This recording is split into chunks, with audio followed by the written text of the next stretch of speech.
Esta campaña relámpago, un blitzkrieg anticipado, tuvo consecuencias catastróficas para los holandeses que temían de un momento a otro que sus guarniciones de la línea del Issel fuesen capturadas por retaguardia. Sus defensores no tuvieron otra alternativa que abandonar sus posiciones del Issel y retirarse a la región de Utrecht, intentando establecer una nueva línea de defensa que cubriera el corazón del país.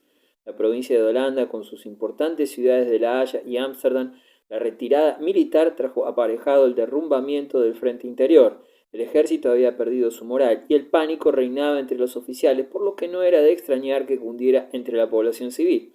Los burgueses acomodados adoptaron medidas para poner sus bienes a buen recaudo en países extranjeros, en especial en la ciudad de Hamburgo. En cambio, los ciudadanos modestos se indignaron a la vista de tantos coches abarrotados de gente que huía en dirección de la frontera, y al percatarse de que las familias ricas los abandonaban en manos del enemigo, asaltaron los vehículos y se produjeron escenas espantosas. La táctica de tierra mojada.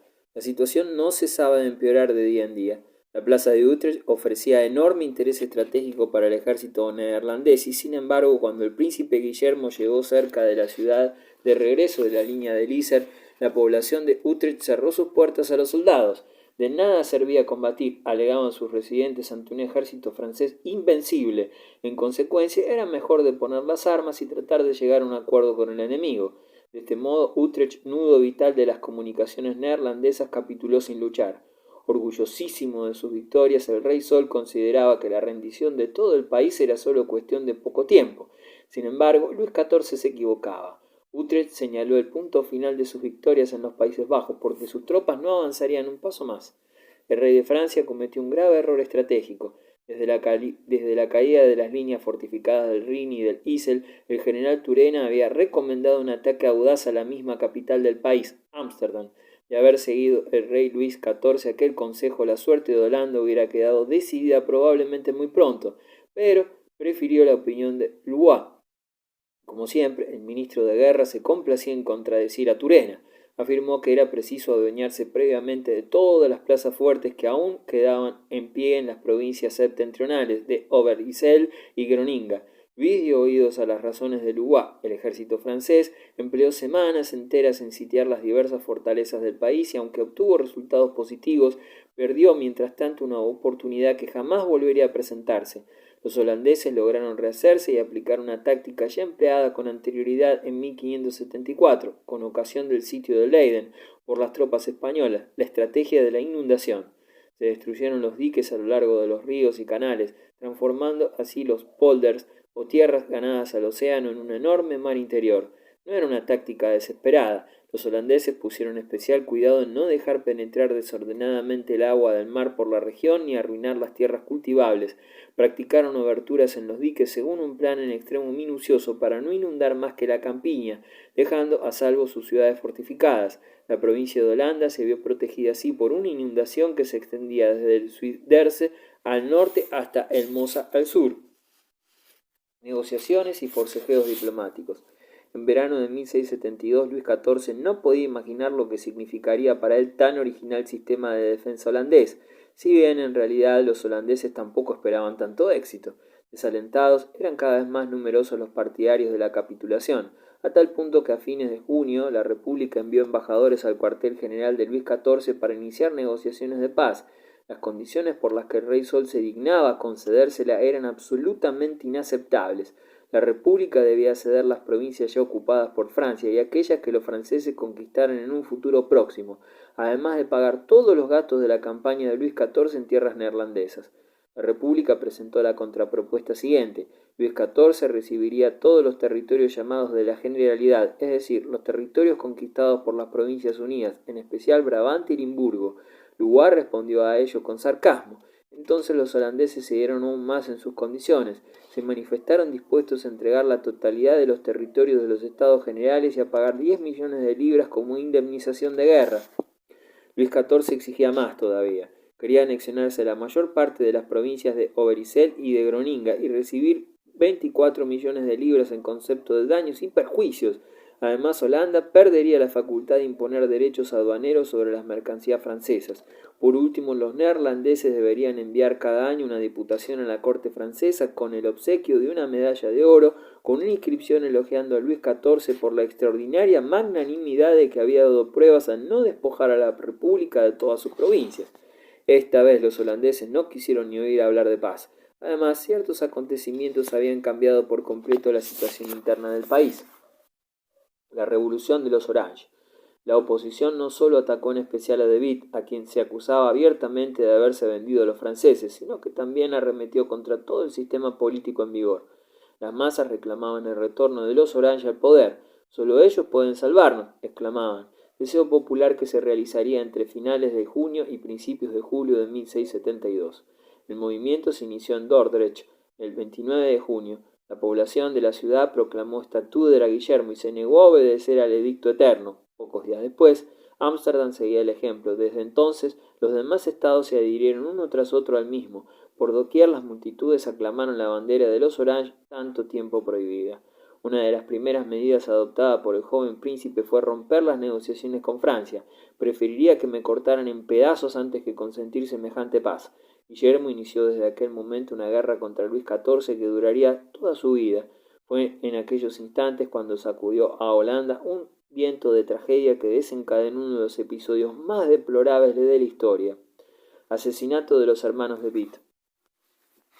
Jan de Witt tenía un hermano llamado Cornelio, que había alcanzado por supuesto con su ayuda altos cargos administrativos. Su orgullo y petulancia lo habían hecho muy impopular. En verano de 1672, Cornelio de Witt fue acusado de una conjura contra la vida de Guillermo de Orange, acusación que tuvo enorme resonancia en el país. El pueblo exigía una víctima propiciatoria. Fue inútil que en el subsiguiente proceso se evidenciara que las acusaciones formuladas contra él se basaban en puras calumnias. Los propios jueces temían que la cólera de la multitud se volviera contra ellos y dejaban a Cornelio de Witt en libertad, y sometieron al acusado a un nuevo interrogatorio acompañado de torturas para arrancarle una confesión cualquiera. Cornelio no cesó de proclamar su inocencia. El tribunal no vio otra salida que desterrar a Cornelio sin más justificación. El proceso se había celebrado en La Haya. La población de dicha ciudad quedó muy poco satisfecha de la sentencia. En el acto aparecieron demagogos que se dedicaron a caldear los ánimos. Durante la tarde, la muchedumbre se fue congregando ante la prisión donde Jan de Witt acudiera a conferenciar con su hermano acerca de la situación en que los colocaba aquel veredicto. Cuando el pensionario intentó regresar a su casa, el populacho le cortó el paso. Como algunos exaltados proponían matarlo allí mismo, Jan no tuvo más remedio que refugiarse en el edificio de la prisión. En aquel momento la multitud empezó a exigir abiertamente la muerte de ambos hermanos. Desbordados por los acontecimientos, los jefes de la policía municipal perdieron la serenidad y retiraron, con un pretexto cualquiera, las fuerzas que debían mantener el orden. El populacho invadió la prisión y arrancaron a Cornelio del camastro donde yacía en muy mal estado a consecuencia de las torturas. Jan de Witt, que leía a su hermano unos pasajes de la Biblia, exclamó: «¿Es que pensáis matarme también a mí?» «Sí», respondieron, «correrás la misma suerte que tu hermano, ya que también eres un ladrón y un traidor». Ambos hermanos fueron asesinados al salir de la cárcel y mutilados sus cadáveres del modo más repulsivo. Sigue la guerra de Holanda.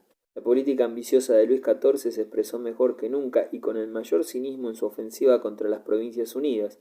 En 1667 su agresión a los Países Bajos españoles había ya menoscabado seriamente los principios de derecho internacional vigentes en Europa, pero aún podía explicar el hecho como una prolongación de la lucha secular entre las dos grandes potencias occidentales europeas.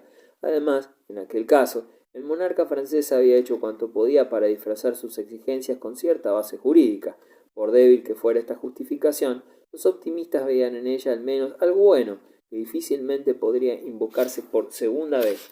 La anexión de Lorena, producida 3 años más tarde, ya fue inquietante, pero la invasión de la República Holandesa sorprendió a todos por su carácter inaudito. Esta vez Luis XIV no podía apelar a ningún pretexto legal. En julio de 1672 los franceses habían terminado, por decirlo así, la conquista de las provincias de Guelders, Overijssel y Groninga. Durante casi 2 años Luis les impediría toda relación con el gobierno neerlandés. Aquellos infelices sometidos vivieron en tal coyuntura una penosísima experiencia. A medida que las tropas de Luis XIV iban avanzando en las Provincias Unidas, el rey mandaba colocar carteles en todas las poblaciones, manifestando que solo quería castigar al gobierno neerlandés por sus muchas fechorías. Si Luis creyó que con ello impulsaría a los holandeses a renegar de sus jefes, cometió un grave error. Antes bien, el país iba a concebir hacia Francia un odio que duraría varias generaciones. Holanda sintió latir de nuevo aquel amor a la libertad que en el siglo XVI la había sublevado contra España. Coalición contra el Rey Sol. Guillermo y Federico Guillermo. La resistencia holandesa alcanzaría una significación muy profunda, demostrando que una pequeña nación puede también defenderse contra la avidez de un poderoso vecino. El ejemplo de Holanda inspiró a la idea de una coalición cuya finalidad fuera contener para siempre las ambiciones de Luis. Guillermo de Orange era, por supuesto, el primer defensor de esta idea. Guillermo era de salud precaria, pero compensaba su debilidad física con una extraordinaria fuerza de voluntad. Jamás moderaba sus exigencias para consigo mismo ni para con los demás.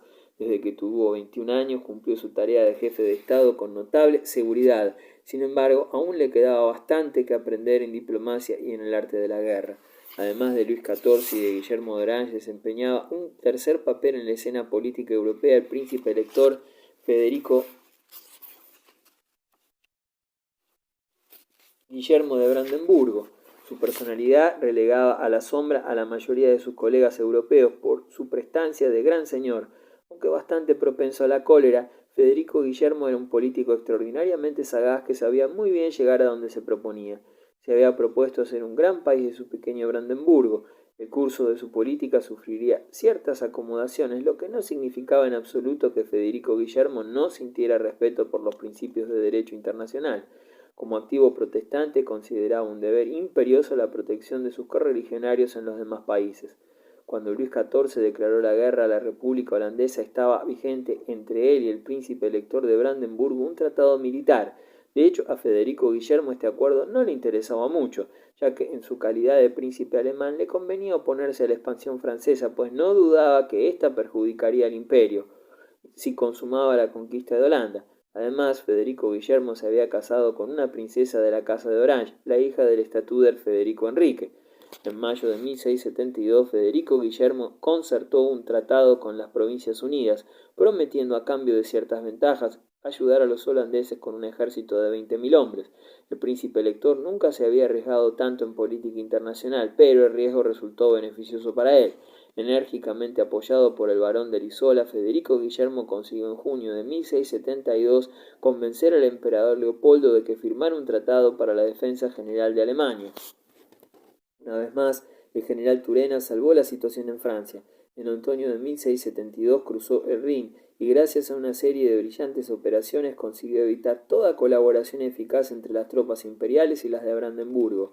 Invadió luego las posesiones de Federico Guillermo en Westfalia e infligió sensibles pérdidas al príncipe elector. Sus ambiciosos proyectos para liberar rápidamente Holanda y obligar después al rey de Francia a concertar la paz acabaron en resonante fracaso.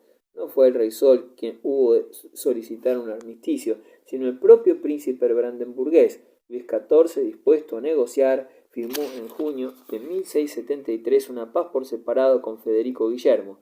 El príncipe elector prometió en ella no volver a ocuparse de la guerra de Holanda. En compensación se le devolvían los territorios brandenburgueses ocupados por Francia. Mejor aún, recibió de Luis XIV la promesa de un apoyo financiero. Los franceses se retiran de las Provincias Unidas. El emperador sorprendió a todos prosiguiendo su campaña a pesar de la retirada de los brandenburgueses. En agosto de 1673 entró a formar parte de otra alianza que Guillermo de Orange había conseguido hacer firmar entre las Provincias Unidas, España y Lorena. La finalidad de esta coalición, la primera de las grandes alianzas dirigidas contra Luis XIV, era restablecer en el mapa político de Europa las fronteras de 1659. Las Provincias Unidas sentían decididamente enorme interés en enfrentar a España con Francia, ya que Guillermo de Orange esperaba desde hacía mucho tiempo que los franceses se vieran obligados a retirar sus tropas de la República Holandesa para guerrear en los Países Bajos españoles. De hecho, Francia hubo entonces de hacer la guerra en varios frentes, insistiendo sobre todo en los Países Bajos españoles y en Alemania Occidental, con lo que la presión contra Holanda se vio disminuida. El año 1673, que tan mal empezaba para la República, no sería el fin de desgracia en la historia de los holandeses. Condé, que había asumido el mando de las tropas francesas, hubo de confesarse superado por las circunstancias para penetrar en el corazón del país, en las provincias de Holanda, y terminar rápidamente la guerra. Era preciso atravesar los territorios afectados por las inundaciones.